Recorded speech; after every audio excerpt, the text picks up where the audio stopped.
Wake Up Central Saturday starts now. Right now on Wake Up Central, hospitalizations for the flu are now surpassing COVID, the growing concern this flu season.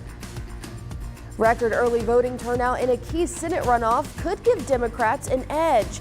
In 5 minutes, the latest on the race and a big change coming to the presidential primaries. A little bit of some patchy fog this morning. We have some sunshine in the forecast for today, but plenty of rain to talk about in the forecast as well. More on that coming up. And the iconic State Capitol lighting and fireworks show is tonight, the heartwarming reason behind the annual tradition. Well, good Saturday morning, and thank you for waking up with us. I'm Mackailyn Johnson here with meteorologist Corrales Ortiz. Good morning. Good morning. Sun still hasn't risen just yet, yes. But we had a rainy day yesterday. Sounds like we're going to get more of that. Well, today we're going to be seeing some improvements. We're seeing a cold front push through.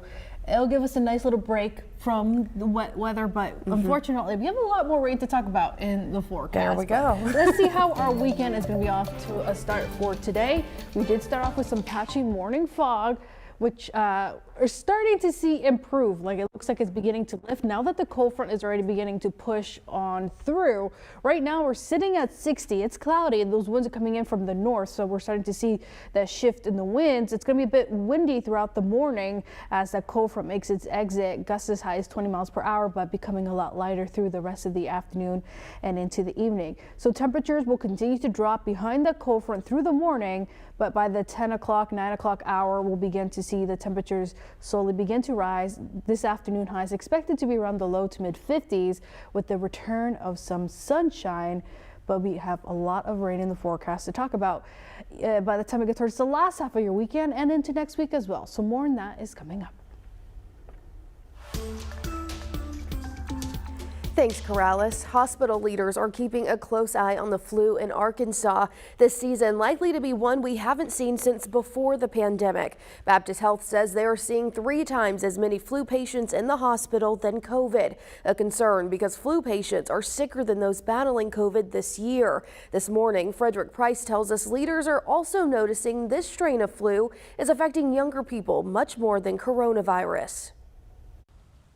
This year, with COVID cases nowhere near what we saw at the height of the pandemic, Dr. Amanda Novak with Baptist Health is now concerned with the flu. This is really the first time since March of 2020 that we've had more flu than we have COVID. Novak says masks likely kept flu cases down over the last 2 years, but now it's back with a vengeance. Our flu patients are much sicker than our COVID patients. To put that into perspective, Novak tells me 85 flu patients are admitted to Baptist. 31 of those are in the ICU and 15 on a ventilator. In the entire hospital system, only 31 COVID patients admitted.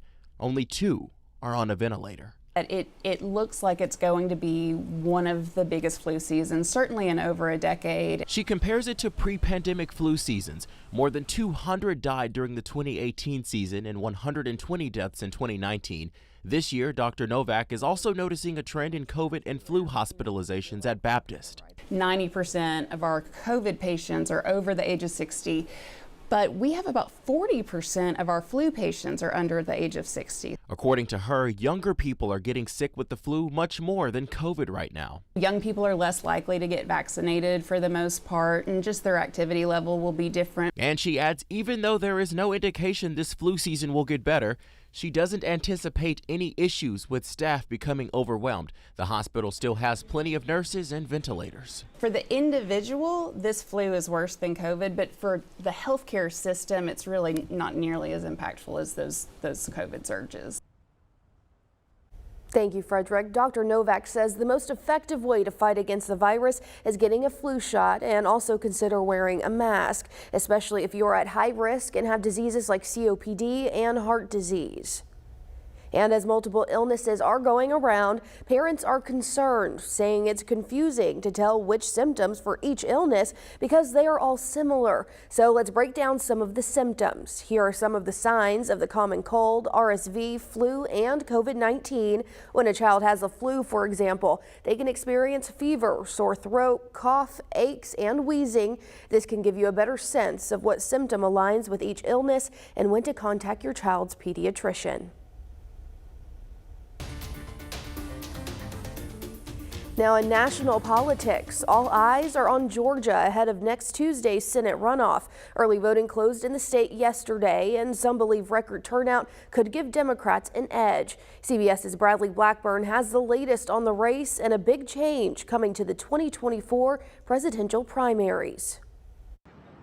Lines wrapped around the building at some Georgia polling sites Friday as voters made their choice between Democratic incumbent Senator Raphael Warnock and Republican challenger Herschel Walker. Democracy is at stake. Georgia broke a single-day early voting record Friday, and some 1.8 million Georgians have already cast ballots ahead of Tuesday's runoff. That's thought to favor Warnock, who has pushed supporters to vote early. We cannot let our foot off the gas, not even for a moment. You vote for me, we all get to the promised land. Hanging in the balance whether Democrats will have a true majority in the U.S. Senate. Former President Obama has been on the campaign trail, and in Massachusetts, President Biden stopped by a Union phone bank Friday and was making calls to Georgia. We have to win this election. It will give us 51 votes. And that changes the dynamic of anybody being able to say they want to change what we're going to do. 2024. Another big political change, Democrats are switching the order of their presidential nomination process in 2024, choosing to make South Carolina's primary first ahead of the traditional starting state Iowa. President Biden pushed for the change to give diverse voters a bigger voice. It's only going to help make the American story real for all Americans. The GOP says Iowa will stay first on their calendar. Bradley Blackburn, CBS News. Georgia and Michigan will also join the list of early presidential primary states for Democrats, along with Nevada and New Hampshire. Law enforcement agencies everywhere spend thousands of dollars maintaining all their equipment, and as you can imagine, that gets pretty expensive. But new state grants here in Arkansas were just awarded to more than 100 agencies to help offset some of those costs. They received the money through the Public Safety Equipment Grant Program, and Saline County Sheriff's Office and Alexander Police Department were awarded $100,000 each. Both agencies plan to use the money to upgrade their body and dash cameras. I think it just builds trust between us and the community that we are a professional organization, and contacts with us are, they're going to be right there for you to see, anybody to see, and how we conduct ourselves. You can find a full list of the agencies who received grants on our website, thv11.com. The holidays are here, and there are multiple Christmas events happening in Central Arkansas today. In Jacksonville, the City Parks and Recreation Department is hosting a Christmas parade this afternoon at 3 p.m. The parade will feature decorated floats, dance groups, marching bands, and of course the big man himself, Santa Claus. The parade will start on the corner of Sharp and Main Street. And the city of Sherwood will also be holding its annual Christmas parade today. Their parade starts at 2 o'clock this afternoon at the intersection of Keel Avenue and Landtrip Road. This year's theme is Christmas in Toyland.